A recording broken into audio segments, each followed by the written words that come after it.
दरख्त और माहौल।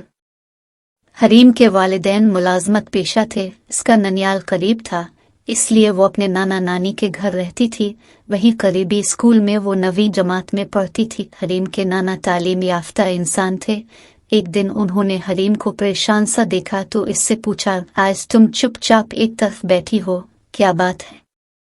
नाना अबू, मिस ने मुझे पौधों के बारे में पढ़ाया है। वो नोटिस मुझे नहीं मिल रहे हैं और अब मुझे पौधों के बारे में मजमून लिखने के लिए कहा गया है। हरीम ने नाना को पूरी बात बता दी। बस इतनी सी बात है, शाम की चाय के बाद मेरे पास आना, मैं तुम्हें समझा दूंगा। नाना ने इसे तसल्ली दी। शाम को हरीम कागज कलम लेकर नाना अबू के पास आई और पूछा, नाना अबू, दरख्त और पौधे वगैरह होते क्या है? नाना अबू ने चश्मा आतार कर अखबार एक तरफ रखा और बोले, जमीन से अलिफ अग्नि वाले पेड़ पौधे दुनिया में इंसान के आने से पहले ही मौजूद थे। माहिरीन नबातात की तहकीकात से पता चला है कि 60 करोड़ बरस पहले पौधों की कुछ सादा अक़साम ने पानी से निकलकर खुश्की पर जुड़े पकड़ ली थी। 40 करोड़ साल पहले पौधों की ऊंचाई 30 सेंटीमीटर से ज्यादा नहीं थी। ये एक जिंदा मखलूक है और उनका जिस्म भी दूसरे जानदारों की तरह खलियात पर मुश्तमिल होता है। ये अपनी नशोनुमा खुद करते हैं। इनके खलियात में भी जिंदगी का मादा प्रोटोप्लाज्म होता है। पौधे सांस भी लेते हैं और अपनी खुराक भी तैयार करते हैं। पौधे सांस कैसे लेते हैं? नाना अबू, उनके तो फेफड़े ही नहीं होते। हरीम ने अचानक सवाल किया। पौधों में सांस लेने का अमल दूसरे हैवानात से बिल्कुल अलग होता है।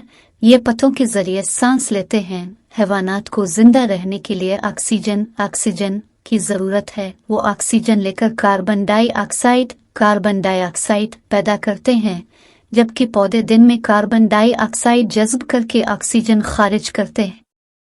यानी पौधे और हैवान, इसमें इंसान भी शामिल है, एक दूसरे के लिए अहम है।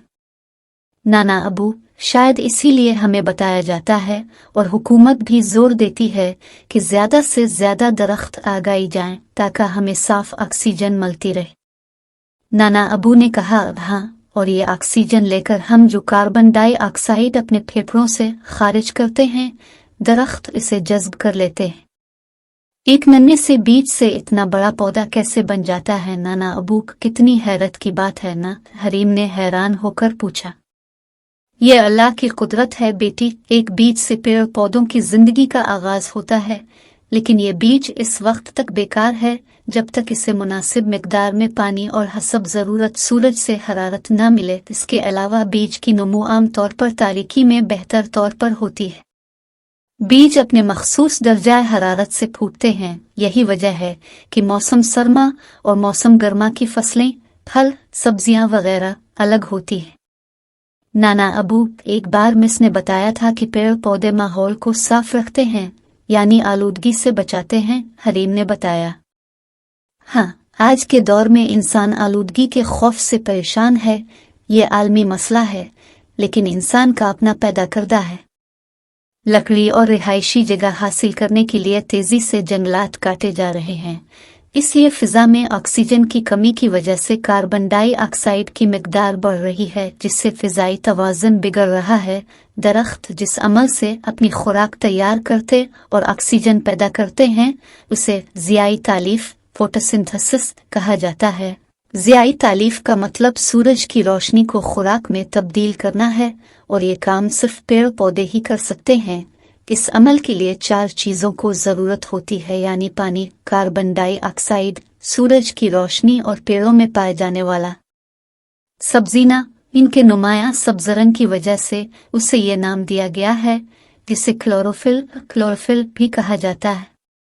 नाना अबू, कुछ ऐसी बातें भी तो बताई जो कुछ अनोखी सी हूँ। नाना अबू बोले, अरे हाँ, पौधों से